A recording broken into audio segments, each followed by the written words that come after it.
It's said that a mage's curse is to live with the consequences of our own magic. Unlike those dusty-fingered wizards and witches, our power is within us from birth. No tomes, no degrees, just raw, unfiltered us. Our magic grows as we do. It's the very definition of a blessing and a curse. I would call it a blurse, but that's an awful word. Most enchantments can't be undone without serious cost or a good chance of combustion. So, the recklessness of youth tends to bite us squarely on the backside once wisdom arrives all too late. As the preeminent and seemingly only mage of Thither, I know this all too well.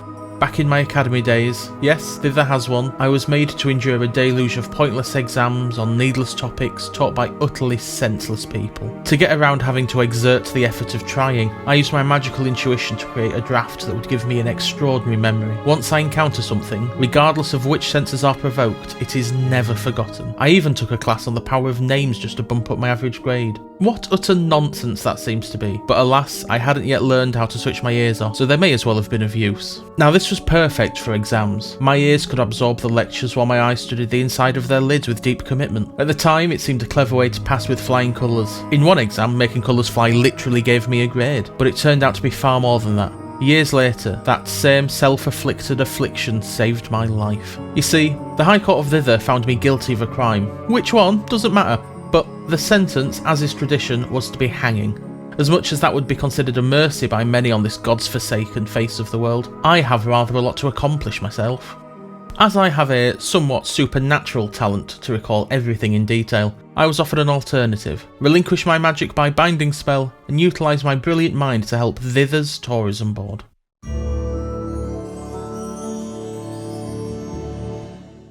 There's a high likelihood that if you're listening to this, you're not from Thither itself. Rather, you're from one of the 5 other faces of the world. Our face may not be as opulent as Garadon, nor as culturally significant as Onder, but the tourism board would like me to make it clear that you should visit us here in Thither. Our economy needs you more than you need your sanity, apparently. They've cobbled together a vocal capture device to track my words, and something called a personal over-air delivery cast, or podcast for short, to transmit them. They'll be sending me out and about to all 4 corners of Thither to share the stories of our people, our history, and our customs. For this first of 12 mandatory instalments, I was sent to investigate a mysterious ritual that happens every full moon in the middle of a forest. But before we recall the events of that expedition, here's the latest revelations.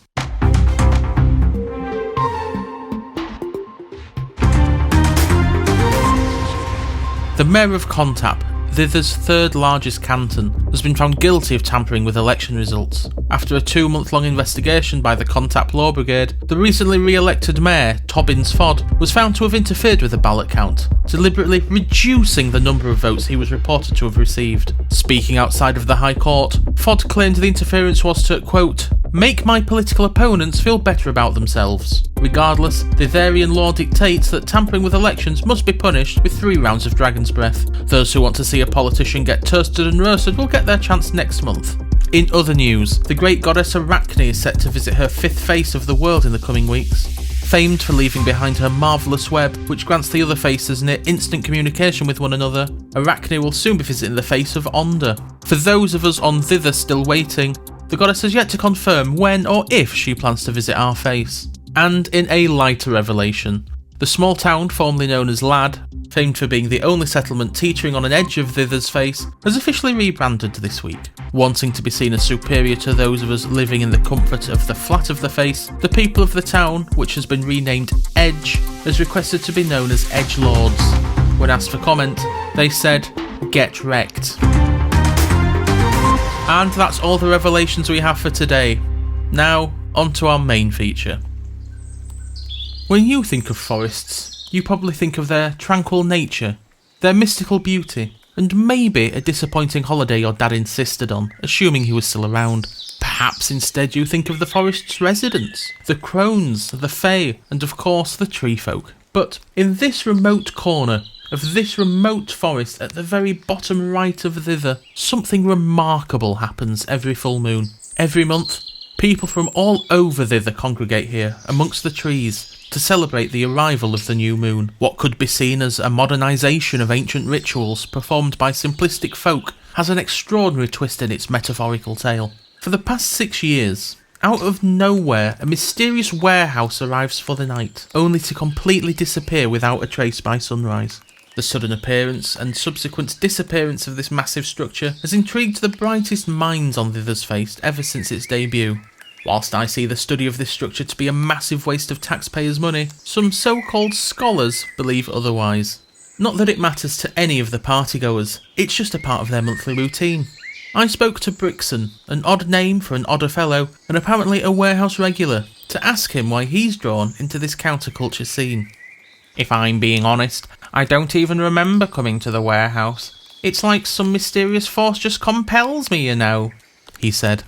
It's the morning after the latest warehouse appearance, and it's clear that Brixton is feeling worse for wear.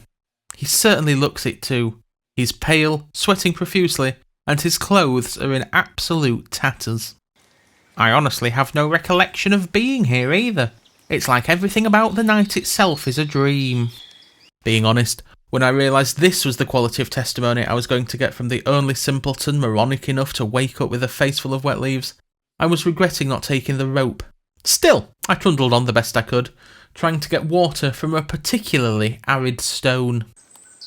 It's weird though, I've never been a party animal.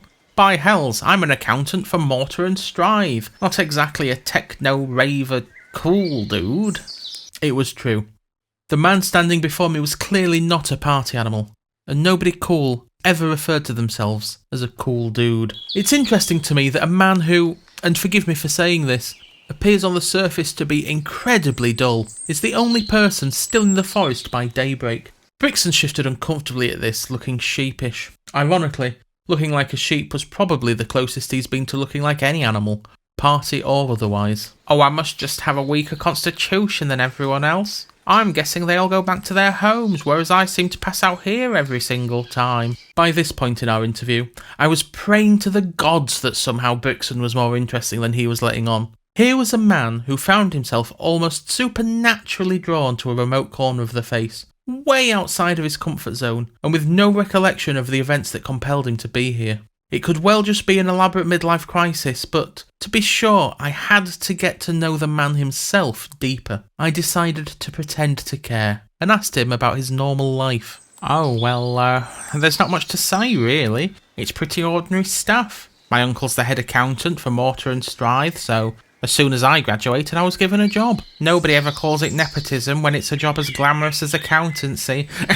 He then proceeded to laugh the most grating, nasally laugh I've ever had the displeasure of hearing. Life was good. Friends, a fiancé, a safe job. Then came the accident. I can honestly say that I have never been so glad in all my life to hear that somebody had been in an accident. Finally, this guy was getting some depth. The accident? I asked, trying my best to suppress the smile that my mouth wanted to beam. Oh yes, about 6 years ago now. I was just unlucky, I suppose, in the wrong place at the wrong time. Brixton then launched into the kind of waffle that could make syrup weep. This is where my constantly perfect memory drives me mad. Inanity leads to insanity. For your sake, I've edited his story for breadth. One night, I stayed late at the office chasing down a tax loophole. Next thing I know, whack! Brick to the skull, 3-day coma. They said it was a break-in, but nothing was stolen. The law brigade dropped the case. My fiancée left me, said she could be with a man bested by a brick. 2 weeks later, she married my best friend. They're a nice couple. Happy. Now, I might not have the same street smarts or penchant for bribery as an officer of the law, but it didn't take a genius to crack this case. It made sense that this wasn't a bungled robbery, but rather a deliberate assault, likely performed by the best friend in an attempt to kill Brixton and marry his fiancée, as they were clearly having an affair. I postulated my theory to the man of the hour, and to my surprise, Brixton didn't take this accusation well. You know what? How dare you? He said, trying his best to square up to me. It would have been a valiant attempt if he wasn't barely dressed in shredded clothes, clearly hungover, and half my width. You're meant to be here talking about the bloody mysterious warehouse that pops up and vanishes every full moon like clockwork. But instead, you're trying to make me feel like my commitment to Mortar and Strive almost got me killed and ended my relationship. Considering this was my first interview, I decided to lodge this particular memory as a lesson. Don't reveal information that could upend someone's entire outlook on their life within half an hour of knowing them. Besides, it couldn't have been my best friend anyway. He lost both his hands in a particularly dangerous game of rock, paper, scissors.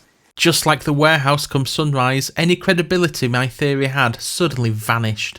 There had to be something about Brixton that made him interesting, though. There had to be a reason he was here when nobody else was. There had to have been something I was missing. Something right in front of me. Then, like the brick, it hit me. I think I know why you were targeted in the attack, I said, hoping that my odds of correctness were going to skyrocket from 0 to a semi-decent 50-50. You said you work for the family business, right? That's right, Mortar and Strive, Brixton replied, attempting to readjust what was left of his tie. And I presume that one of those surnames is your uncle's? Yes, Uncle Mortimer Mortar. What of it? And does that make you a Mortimer too? Brixton was growing impatient of my questions, but I pushed him for an answer. Fine, yes, I'm a Mortimer too. What of it? That's when it all started to fall into place. I recalled a textbook I glanced over on a pretty underutilised form of magic, nominative determinism. It was believed that the power of someone's name could amplify magic to unknown levels. Brixton, your accident, it wasn't an accident at all. It wasn't the doings of a rival accountancy firm or a jaded lover. I think it was carried out by fate. Unsurprisingly, Brixton had no idea what I was talking about. He was but a simple accountant after all. I explained to him that as a mage, I utilise magic every day, or I did before the binding. And to those not born with magic inside of them, there's nothing more magical than words. Your name is powerful. Powerful enough to break someone else's curse by taking it yourself. He stared at me vacantly. I hoped he'd cotton on, but it seemed that his mind lacked a sufficient spool. Don't you see? I pleaded. Your name isn't just a name, it's a spell. You're Bricks and Mortar. Bricks and mortar. It wasn't just chance that you were bricked, it was meant to be. It had to be you because you were the perfect host. The brick needed someone who could carry its magic, and your name made you the best match. Look, think of it like this. You were hit on the head with this brick, and since then, you've been drawn to the forest every full moon with no understanding as to why. Finally, the penny began to drop for the poor chap. What was a previously pale complexion became almost translucent. I patted his shoulder, hoping that being touched by a man of magic would make it all better. I think that brick has been waiting a long time to land upon your head. It was likely cursed eons ago by a powerful and forgotten magic. Your name and the sheer power that it holds makes you the perfect vessel to take on the curse for yourself, freeing that innocent brick from its years of torment. Now, you have to live with that curse. It made sense that it would take Brixton a while to get his head around this revelation, and I still wasn't entirely convinced that he understood his affliction as well as I did. I decided to spell it out for him, just in case he was denser than the forest we were in. Look, you lose consciousness every full moon, wake up here with shredded clothes and no memory, because you are the warehouse. Not in the sense that you're the life and soul of the party, I mean literally. You're not drawn to it, you become it. You've heard of werewolves, I assume? Yes, we had Werewolf Awareness Week in school. Well, I believe that something similar happened to you. Instead of being bitten by a werewolf, you were conked on the head by a cursed brick. Instead of turning into a menacing creature, you literally turn into bricks and mortar. You put the where in warehouse. It explains why I never remember getting here. I never recall the parties themselves. It's because buildings can't remember, isn't it? It even explains why my clothes are always in tatters. They have to stretch to cover an entire building. I was surprised at just how well he was taking it. I wondered if he was more like a simple sheep, evolved to not show any pain or suffering. Look, I know this can't be easy, Brixton, but I know some witches. Sure, they're not as naturally talented as a mage, but since my magic is inhibited at the moment, maybe they can brew a potion that can help. I'd be happy to get you in touch with them if you'd like. Brixton considered it for a moment. Whilst witches aren't known to be the most hospitable people on the face, they tend to get the work done. If anyone could reverse his curse, myself excluded, it'd be those hags. The party last night. Was it good? I honestly hadn't expected any follow-up questions. I was rather hoping for a strong shake of the hand and the admiration I deserved. Non-magic users are strange beings though, so I placated him. Well, it wasn't my cup of tea, truth be told. I didn't stay long, but those who intended to be there seemed to be enjoying themselves. Maybe this is it then. My name is who I choose to be, and I am Bricks and Mortar. By day, just an accountant for Mortar and Strive. Yet, under the majesty of the full moon, I transform into a sight I'll never bear witness to. I become a home, a refuge for those who feel outcast or othered. They meet here, secluded in the forest, within the safety of my embrace, and celebrate life. Whether I like it or not, I have become a part of an ancient tradition made new. Maybe that's not a curse at all. Maybe it's a blessing. I hadn't the heart nor the patience to explain that it was very much indeed just a curse. A literal curse from a literal cursed brick. But still, he seemed happy drawing his own conclusions, and it meant I didn't have to commune with a coven, so it was pretty much a win-win for the old doughy bee here. I left the warehouse there, still half naked, half comprehending, and entirely cursed.